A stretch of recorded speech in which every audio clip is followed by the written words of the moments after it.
Mobile நம்ம வந்து use பண்ணிட்டு இருக்கிறப்போ ஆட்டோமேட்டிக்காவே மொபைல் வந்து சுவிட்ச் ஆஃப் வந்து ஆகும். இந்த மாதிரி ப்ராப்ளம் எதனால வந்து வருது, இதை எப்படி வந்து ஃபிக்ஸ் பண்றது அப்படிங்கறத பத்தி தான் டீடைலா இந்த வீடியோல பார்க்க போறோம். வீடியோ ஃபுல்லா பாருங்க. மொபைல் ஃபோனில் வந்து சார்ஜ் வந்து கம்மியாகிற டைமில் மொபைல் பார்த்தீங்கன்னா வந்து சுவிட்ச் ஆஃப் ஆகும். அந்த மாதிரி சார்ஜ் கம்மியாகிற டைமில் உங்களுக்கு சுவிட்ச் ஆஃப் ஆகுது அப்படின்னா கண்டிப்பாக அது உங்கள் ஃபோனில் இருக்கக்கூடிய பேட்டரி ப்ராப்ளமாக வந்து இருக்கலாம். அப்போதைக்கு நீங்கள் வந்து பேட்டரி தான் வந்து ரீப்ளேஸ்மெண்ட் வந்து பண்ணுற மாதிரி இருக்கும். நீங்கள் சர்வீஸ் சென்டரில் கொடுத்து உங்கள் ஃபோனில் இருக்கக்கூடிய பேட்டரி மாற்றினா தான் அந்த ஒரு ப்ராப்ளம் ஃபிக்ஸ் ஆகும். அதை நீங்கள் வந்து தெரிஞ்சுக்கோங்க.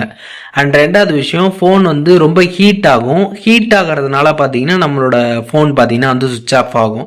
அந்த மாதிரி ஆகுது அப்படின்னா நம்ம ஃபோனை வந்து ஹீட் ஆகாமல் நம்ம வந்து பார்த்துக்கணும். அதற்கு வந்து பார்த்தீங்கன்னா அதிகமாக கேமிங் இதெல்லாமே நம்ம வந்து விளையாடக்கூடாது ஃபோனில். அண்ட் அதுக்கப்புறம் வந்து சார்ஜ் போட்டுட்டு நீங்கள் வந்து ஃபோன் வந்து யூஸ் பண்ணக்கூடாது. அண்ட் அதுக்கப்புறம் ஃபோனில் இருக்கக்கூடிய கேஸை பார்த்தீங்கன்னா வந்து நீங்கள் ரிமூவ் பண்ணிவிட்டு யூஸ் பண்ணுங்கள். அப்படி யூஸ் பண்ணுறப்போ ஃபோன் வந்து கூல் டவுன் ஆகும். அதனால் பார்த்தீங்கன்னா இந்த ஆட்டோமேட்டிக்காக சுவிட்ச் ஆஃப் ஆகிற இந்த ஒரு இஷ்யூவை நீங்கள் வந்து ஃபிக்ஸ் பண்ணிக்க முடியும். அண்ட் அதுக்கப்புறம் உங்கள் ஃபோனில் இருக்கக்கூடிய செட்டிங்ஸ் ஆப் வந்து ஓப்பன் பண்ணிடுங்க. ஓப்பன் பண்ணிவிட்டு சாஃப்ட்வேர் அப்டேட் கேட்டிருக்கா அப்படிங்கிறத செக் பண்ணுங்கள். அப்படி சாஃப்ட்வேர் அப்டேட் கேட்டிருந்துச்சு அப்படின்னா அதை வந்து பண்ணிடுங்க. நீங்கள் சாஃப்ட்வேர் அப்டேட் வந்து பண்ணாமல் இருக்கிறதுனாலையும் பார்த்தீங்கன்னா இந்த மாதிரி ஆட்டோமேட்டிக்காக சுவிட்ச் ஆஃப் ஆகிற இந்த ஒரு இஷ்யூ வந்து வரலாம். அதனால் நீங்கள் செட்டிங்ஸில் வந்து போனாலே சாஃப்ட்வேர் அப்டேட் இருந்துச்சு அப்படின்னா உங்களுக்கு வந்து ஷோ ஆகும். அதை நீங்கள் கிளிக் பண்ணி அப்பப்போ வந்து அப்டேட் கேட்குறப்ப எல்லாமே அப்டேட் வந்து பண்ணிக்கோங்க.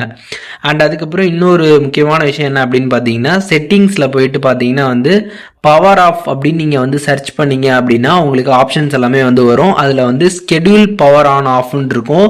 இது பார்த்தீங்கன்னா வந்து ஆனில் வந்து தெரியாமல் நீங்கள் வந்து வச்சுருந்தீங்க அப்படின்னா கரெக்டாக அந்த ஒரு டைமிங்கில் பார்த்தீங்கன்னா வந்து ஆட்டோமேட்டிக்காகவே பார்த்தீங்கன்னா வந்து ஃபோன் வந்து சுவிட்ச் ஆஃப் வந்து ஆகும். ஸோ அதனால் இந்த ஒரு செட்டிங் வந்து ஆனில் இருக்கா அப்படிங்கிறத செக் பண்ணுங்கள்.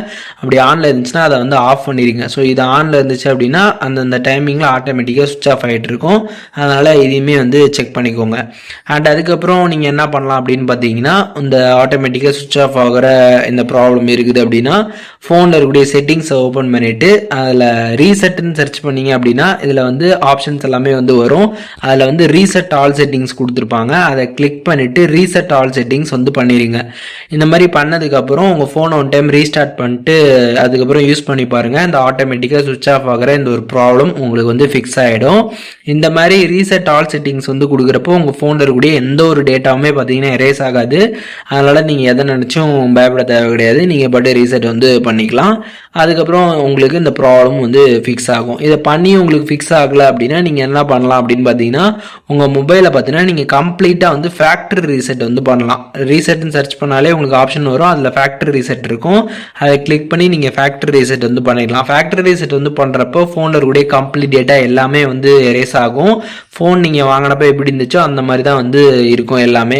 அதுக்கப்புறம் நீங்கள் ஃபுல்லாக வந்து திருப்பியும் டேட்டா எல்லாமே வந்து உங்கள் ஃபோனில் வந்து ஏற்றிக்கிற மாதிரி வந்து இருக்கும். அதனால் நீங்கள் வந்து ரீசெட் பண்ணுறதுக்கு முன்பாகவே உங்கள் ஃபோனில் இருக்கக்கூடிய டேட்டா எல்லாமே வேறு மொபைலுக்கு ட்ரான்ஸ்ஃபர் பண்ணிட்டு அதுக்கப்புறம் நீங்கள் வந்து ஃபேக்ட்ரி ரீசெட் வந்து பண்ணி பார்க்கலாம். அப்படி பண்ணி பார்த்துட்டு அதுக்கப்புறம் நீங்கள் யூஸ் பண்ணி பாருங்கள். அப்பயும் வந்து உங்களுக்கு ஆட்டோமேட்டிக்காக சுவிட்ச் ஆஃப் ஆகிட்டு இருக்குது அப்படின்னா கண்டிப்பாக அது மொபைலில் வந்து ஹார்ட்வேர் ப்ராப்ளமாக தான் வந்து இருக்கும். அதனால் நீங்கள் வந்து மொபைலில் சர்வீஸ் சென்டரில் கொடுத்து தான் ஃபிக்ஸ் பண்ணுற மாதிரி வந்து இருக்கும்.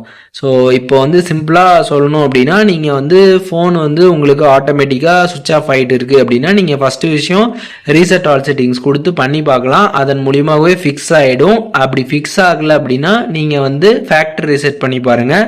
அதுலேயும் ஃபிக்ஸ் ஆகலை அப்படின்னா கண்டிப்பாக அது ஹார்ட்வேர் ப்ராப்ளமாக இருக்கும். நீங்கள் வந்து கடையில் கொடுத்து ஃபிக்ஸ் பண்ணிக்கலாம். ஸோ இப்போது இந்த வீடியோ மூலியமாக மொபைல் வந்து ஆட்டோமேட்டிக்காக சுவிட்ச் ஆஃப் ஆகிற இந்த ஒரு ப்ராப்ளமை எப்படி ஃபிக்ஸ் பண்ணுறது அப்படிங்கிற டீட்டெயில்ஸ் தெரிஞ்சிருப்பீங்க. இதில் எதுவும் டவுட் இருந்துச்சு அப்படின்னா கமெண்ட்ஸில் வந்து மென்ஷன் பண்ணுங்கள். நான் எல்லாருக்குமே ரிப்ளை பண்ணுறேன்.